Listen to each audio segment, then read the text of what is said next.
Let's step back in time. We're going to explore one of the most profoundly moving historical narratives ever recorded. Seriously, clear your mind for a second, take a deep breath, and just picture the sweeping, golden sands of antiquity. In this explinger, we are walking through an epic story, one that uncovers absolute faith, mercy, and a level of trust that's almost unimaginable. Let's get right into it. Our journey today unfolds in 5 parts. We'll start with the barren land of Makkah, move into a staggering test of absolute faith, followed by a desperate search for water. Then, we'll witness the miracle of Zamzam itself, before wrapping up with the ultimate lesson of trust. Chapter 1. The Barren Land of Makkah. Imagine going back thousands of years to the Valley of Makkah. Now, this was not the magnificent, bustling city filled with millions of pilgrims that we know today. Not at all. There was literally no water, no people, no support system whatsoever. Just an empty, completely desolate desert, under a blistering golden sun.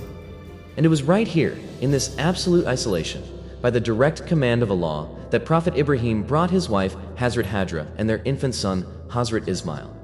He was preparing for a heartbreaking separation. Just try to imagine the sheer weight of the silence in that valley, and the intense heat radiating off the dry earth. Chapter 2. A test of absolute faith. As Bravo Ibrahim turns to walk away, the terrifying reality of the situation really starts to settle in. You have a mother, holding her helpless infant, watching her husband depart into the horizon, leaving them in a valley where survival seems, well, entirely impossible. Hazrat Hajar calls out to him. She's asking why he's leaving them in this barren wasteland, but he remains silent. And right there, human panic gives way to this profound spiritual clarity. She asks a single, history-altering question: is this Allah's command? And Prophet Ibrahim silently nods. That silent nod, it leads to one of the most powerful declarations of faith ever recorded. She says, if this is Allah's command, then Allah will never let us go to waste. I mean, just sit with those words for a second. This is the absolute epitome of tawakkul, unbreakable reliance on God. Think about it. She didn't have a map, there's no community around to help her out. All she has is this unshakable certainty that if the Creator commanded this, the Creator will provide. And it's exactly this moment of pure raw trust that anchors the entire miracle we're about to witness. Chapter 3. The desperate search for water. But here's the reality check. Faith, even absolute faith, doesn't just erase the harsh physical realities of being human. The few provisions they brought, they're gone. The water completely runs out, the scorching sun is beating down, and the unbearable heat of the valley is really taking its toll. The infant, Hazrat Ismail, becomes incredibly restless with extreme thirst. It's the universal agony of a mother unable to soothe her suffering child, and that sheer desperation in her heart pushes her to take immediate, frantic action. Leaving your crying baby in the valley, she sprints to the nearest high point, the hill of Safa. She's scanning the horizon, hoping to spot a caravan, maybe a bird, literally any sign of water. She climbs all the way up, but nothing. Just an endless ocean of sand and rock. So she rushes back down, crossing the valley in a state of utter terror, and climbs the opposite hill, Madwa. And again, absolutely nothing. She's just running back and forth between these two mountains, completely driven by mother's fierce love and this deep, deep dread for her child's life. She didn't just do this once or twice. She made this agonizing, physically draining journey between Safa and Marwa 7 times. Think about that for a moment. 7 times enduring that blistering heat, 7 times battling sheer exhaustion, 7 times facing the crushing disappointment of a totally barren horizon, and yet refusing to give up hope. It's a staggering display of human endurance and maternal devotion. Chapter 4. The Miracle of Zamzam.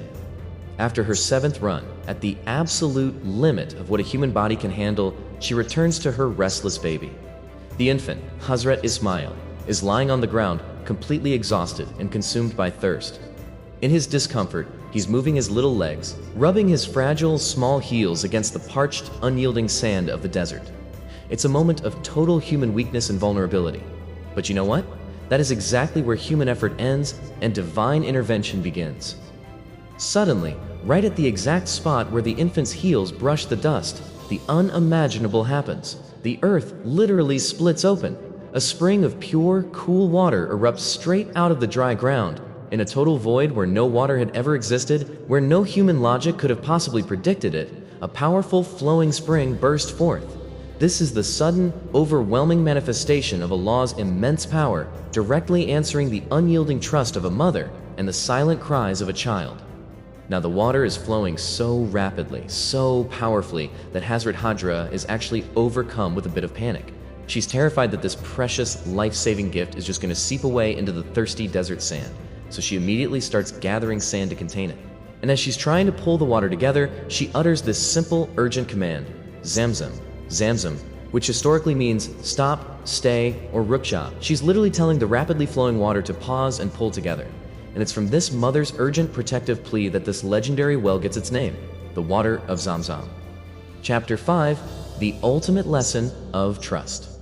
So, the water stayed. It pooled. And amazingly, it has never stopped flowing since that fateful day. Today, Zamzam remains this incredibly enduring physical sign of Allah's infinite power. It's a miracle that entirely defied nature and is still providing water to millions of people thousands of years later. It stands as an eternal monument to a single mother's immense hard work, her agony and her patience, her sob. In fact, her desperate run was so deeply honored by God that walking between Safa and Marwa 7 times remains a mandatory ritual for pilgrims to this very day.